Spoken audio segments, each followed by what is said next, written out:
প্রধানমন্ত্রী একটা মন্ত্রিসভা তৈরি করেছেন, একটা উপদেষ্টা পরিষদ তৈরি করেছেন, যে কেউ ভালো পারফর্ম করতে পারছেন না, তার জায়গায় দপ্তর পুনর্বন্টন অথবা নতুন কাউকে দেয়া, এগুলো যদি প্রয়োজন মনে করেন তিনি সেটা করবেন। ফ্যাসিস্ট বা মাফিয়া রেজিম দেখাতে চায় তিনি যা করেছেন সঠিক করেছেন, আমি কাউকে ভুল নিতে পারি না, আমি নিজে ভুল না, আমার সব ঠিক আছে।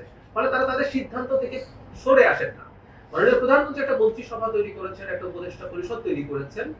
এটুকু ওনার সাথে কথা প্রসঙ্গে আমি যতটুকু বুঝি, ওনার যদি কখনো মনে হয় যে কেউ ভালো পারফর্ম করতে পারছেন না, তার জায়গায় দপ্তর পুনর্বন্টন অথবা নতুন কাউকে দেয়া, এগুলো যদি প্রয়োজন মনে করেন তিনি সেটা করবেন।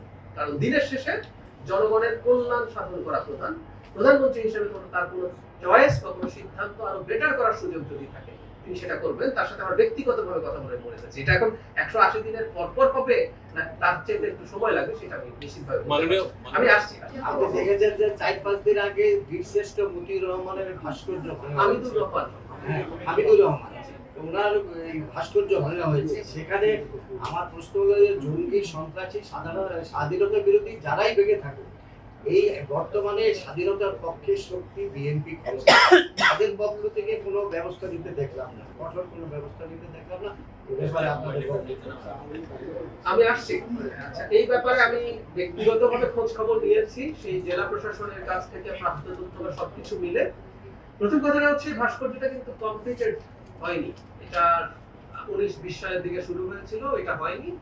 এই ভাস্কর্য নিয়ে দুটো অভিযোগ পাওয়া গেছে আমি প্রশাসনের কাছ থেকে যেটা জানলাম। একটা হচ্ছে এখানে হামিদুর রহমানের যে আবক্ষ মূর্তি আছে, তার যে ফেস, এটার সাথে কিন্তু একটু বলি, এটার সাথে কিন্তু এই যে জঙ্গিরা ভেঙে ফেলছে এটার সাথে এটা কোনো সম্পর্ক নেই, এটা একটু ক্লিয়ার করি। তার সাথে মিললে আর দ্বিতীয় হচ্ছে যে ইন্টারসেকশনে আছে, এটা গাড়ি চলাচলের ক্ষেত্রে মারাত্মক অবস্ট্রাকশন তৈরি করছে, এটা অনেক উঁচু বেদিতে তৈরি হয়েছে, এরকম একটা অভিযোগ যারা ওই রাস্তায় চলাফেরা করেন এবং তাদের সেটার কারণে অ্যাক্সিডেন্ট হচ্ছে, এরকম একটা অভিযোগ ভ্যালিডলি আছে।